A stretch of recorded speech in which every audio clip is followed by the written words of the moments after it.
Naging mainit ulit ang social media dahil sa nitong nakaraang araw. Sinapubliko ang naging libing ng One Direction member na si Liam Payne. Pero alam mo ba ang kanyang last song na nagawa?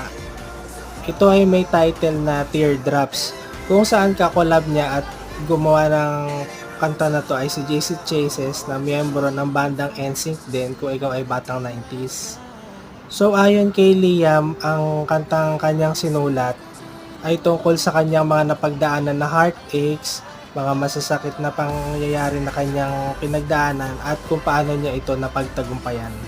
Ito ay inirelease noong March 1 nito lamang taong ito, at kung mapapansin mo sa bawat lyrics ng kanta, siguro sa mga panahon na yun ay meron na rin siyang pinagdadaanan bago pa nangyari ang alam naman nating naging nakakagulat sa lahat ng mga One Directioner fans at